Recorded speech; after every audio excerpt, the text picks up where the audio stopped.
L'annonce de la fermeture d'usines de pneus Bridgestone a provoqué une onde de choc. 863 emplois menacés. Et pour nous en parler, un élu qui connaît très bien la région, et pour cause, il est né à Béthune, dans le Nord-Pas-de-Calais. Bonsoir Fabien Roussel. Bonsoir. Vous êtes secrétaire national du Parti communiste français, vous êtes député du Nord, tout le monde se presse au chevet de l'usine. 2 ministres sont sur place aujourd'hui pour tenter de reprendre la main.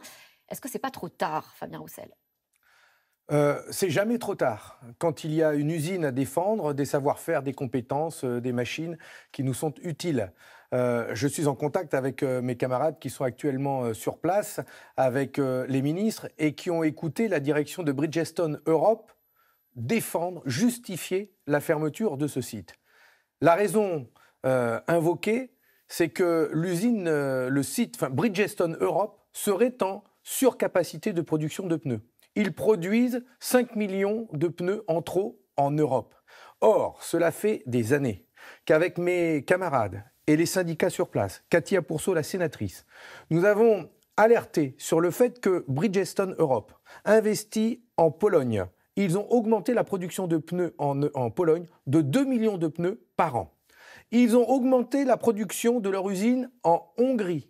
Ils l'ont augmenté de 4 millions de pneus par an. Nous avons alerté ces faits. Nous avons dit que c'était fait avec l'argent de l'Union européenne, l'argent public, notre argent.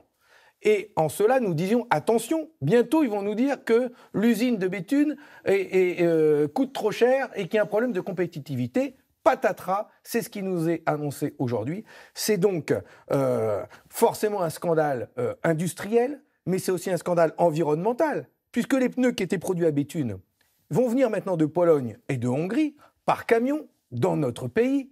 Donc il va y avoir un coût social, un coût environnemental, et tout ça pour protéger le capital, c'est-à-dire les actionnaires japonais qui, de Tokyo, ont tiré un trait sur l'usine de Béthune. C'est inadmissible. Un bras de fer va s'engager entre Bridgestone et le gouvernement. Ils sont sur place. Bridgestone vient d'expliquer que la cessation d'activité, je les cite, était la seule option possible. On ne peut pas obliger un industriel à maintenir une usine ouverte. Ah bon, on ne peut pas ? Enfin, donc ça veut dire que notre pays, on peut venir chez nous, ouvrir une usine et du jour au lendemain décider de la fermer après avoir bénéficié de subsides par dizaines de millions d'euros. Je pense à l'argent public que l'État a mis dans cette entreprise. L'équivalent du CICE, les crédits d'impôt, 1,8 million. Exonération de cotisations sociales sur les salaires, merci pour la Sécu, exonération d'impôts en toutes sortes, mais aussi les dizaines de millions d'euros que Bridgestone Europe a touchés pour ses investissements dans les autres pays de l'Union européenne qui ont servi à mettre en œuvre cette concurrence déloyale entre les ouvriers polonais et les ouvriers français, ce qui est inadmissible de nous mettre en concurrence et de nous demander de travailler au niveau d'un salaire d'un ouvrier polonais ou hongrois, ce qui n'est pas acceptable en soi. Donc nous devons demander le remboursement des aides de l'Union européenne. C'est le minimum, parce que si ces aides de l'Union européenne contribuent à fermer nos usines en France, eh bien nous ne devons pas l'accepter. Et ensuite, le président de la République a rencontré le Premier ministre japonais,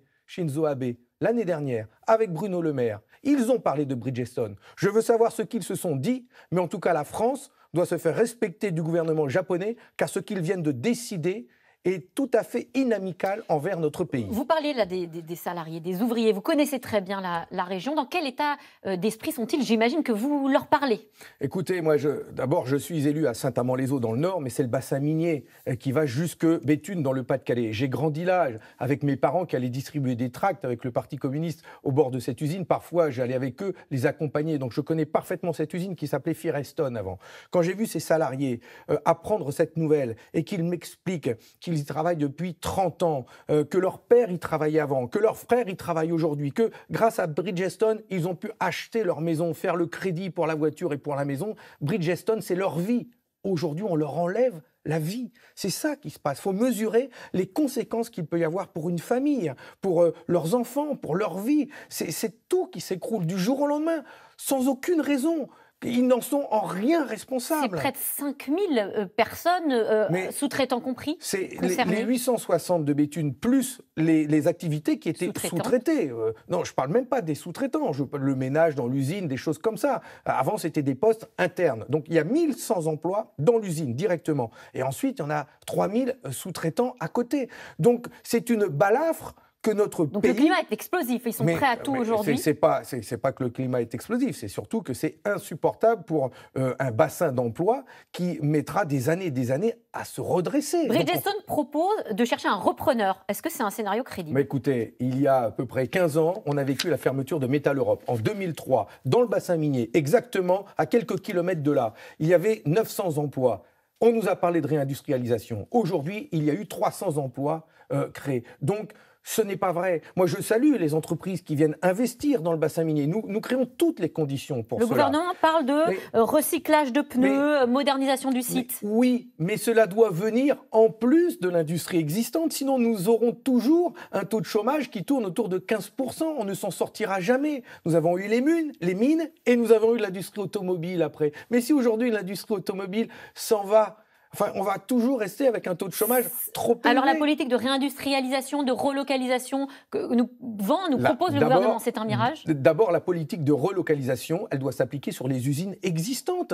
Enfin, on ne peut pas laisser délocaliser de la production de pneus à l'étranger et parler de relocalisation. C'est en cela que le gouvernement doit se faire respecter. Alors comment? Où on a un président de la République qui tape du poing sur la table au niveau de l'Union européenne, puisque c'est à ce niveau-là que ça se joue. Les 2 ministres qui sont allés aujourd'hui à Béthune ont parlé avec la présidence de l'Union européenne de Bridgestone par visiophone. Hein. Attention, ils n'ont même pas daigné se déplacer, ceux-là. Hein. Donc, où on tape du poing sur la table et on demande à ces multinationales, qui ne sont pas des patrons voyous, hein, c'est le premier producteur de pneus au monde. Donc, attention, hein, ils ont pignon sur rue partout. Donc, on leur dit, ou vous remettez de la charge de la production de pneus à Béthune pour les véhicules que nous utilisons chez nous. C'est ce que propose Xavier Bertrand en disant tout à fait. On propose 200 millions d'euros d'investissement pour relancer le site, dont 100 millions d'euros des collectivités et de l'État. Mais est-ce que ce n'est pas à nouveau mettre de l'argent public pour que finalement que ça ferme? Cela fait deux ans que nous demandons ça avec les syndicats, qu'il y ait ces investissements à hauteur de 200 millions d'euros. La France peut mettre au pot comme l'actionnaire japonais. L'objectif, ce n'est pas de l'argent public qui va partir en fumée. Oui, mais il faut des contreparties sociales. L'objectif, c'est de maintenir l'emploi, de localiser la production, d'éviter des camions sur nos routes. C'est une contribution pour l'emploi comme pour le climat. C'est même une contribution fiscale, parce qu'une usine qui s'en va, c'est des impôts en moins pour l'État et pour l'agglomération de Béthune. C'est plusieurs millions d'euros d'impôts en moins. Vous vous rendez compte les conséquences qu'il y a en chaîne derrière? Et justement, 394 plans sociaux depuis mars, c'est 145 de plus que l'année dernière. Est-ce que le coronavirus, l'épidémie, sert de prétexte? Certains parlent d'effet d'aubaine. Ah, carrément, oui. Oui, le coronavirus est devenu le partenaire officiel du MEDEF. Hein. C'est presque ce que j'entends de la part des salariés. Parce que quand on voit des plans de licenciement comme celui de Bridgestone, eh bien, ce sont des plans de licenciement qui ne sont pas à cause du virus, ce sont des licenciements boursiers, tout simplement. Et en cela, ils ne sont pas acceptables. Dans cette période, on doit se serrer les coudes, on doit s'entraider pour maintenir les emplois, et des grands groupes comme cela doivent faire leur part de travail. Eh bien, merci Fabien Roussel. On va suivre avec attention les prochaines étapes de ce bras de fer qui vient tout juste de commencer. Merci à vous. Tout de suite, c'est dans l'air avec Caroline Roux qui revient sur les élections présidentielles 2022. Le bal des prétendants est ouvert. Bonne émission à vous et à demain.